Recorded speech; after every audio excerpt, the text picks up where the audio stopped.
કરી લીધી. મેમ તમારું નામ શું છે? આપ અહીંયા ગંભીરા કેજીબીવીના શું થાવ? ETD teacher. ઓકે, આજે તમે એવું શું જાણ્યું આ સેમિનાર દરમિયાન જે પહેલા નહોતા જાણતા?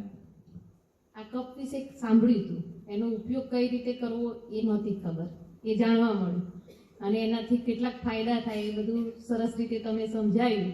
અને એ માહિતી અમને જે નહોતી એ બધી જ માહિતી કે સેનિટરી પેડ વાપરવાથી કેટલું નુકસાન થાય છે અને કફ વાપરવાથી કેટલા ફાયદા થાય છે એ જે સમજાવ્યું તે આજ સુધી અમને નહોતી જ ખબર.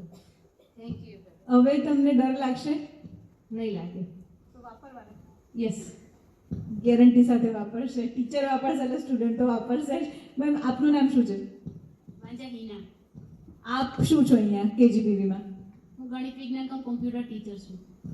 અચ્છા, આજનો કોઈ મેસેજ, આજના સેમિનારમાં તમે કોઈ મુદ્દો જે શીખ્યા હોય કે જે તમને એવું લાગ્યું હોય કે જોરદાર, બસ આ તો લાઈફ ચેન્જિંગ છે, મહિલા દિનની ઉજવણી આપણે કરી રહ્યા છીએ તો આ મહિલાઓ માટે લાઈફ ચેન્જિંગ છે એવો કોઈ મુદ્દો? આ મેન્સ્યુલ કપ એ જ મુદ્દો છે મેન, કે પેડના જગ્યાએ મેન્સ્યુલ કપ વાપરીએ તો પ્રદૂષણ મુક્ત ભારત કરી શકીએ આપણે. અમેઝિંગ. પ્રદૂષણ મુક્ત ભારત કરવાનું આપણા હાથમાં છે, ગર્લ્સના હાથમાં. મેમ તમારું નામ શું છે? ચાવડા આનંદબેન એસ.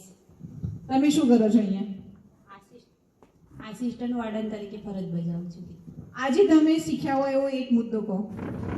અત્યાર લગી મેન્સ્યુઅલ કપ વિશે મેં જાણ્યું હતું, સાંભળ્યું તો ખરું, પણ એટલું બધું સમજ નથી. મને પણ ડર હતો કે આ કપ કદાચ અંદર જાય ને કંઈ નુકસાન થાય, પણ આજે આ જાણવા મળ્યું એના માટે તમે જે માર્ગદર્શન આપ્યું કે મેન્સ્યુઅલ કપ વાપરવાથી જે ફાયદાઓ થાય છે એઓને વધારે ગમ્યું છે. અને અમે ગર્લ્સને પણ કહીશું કે તમે પણ આ વાપરો, નહીં વાપરતા આવડે તો શીખવીશું પણ.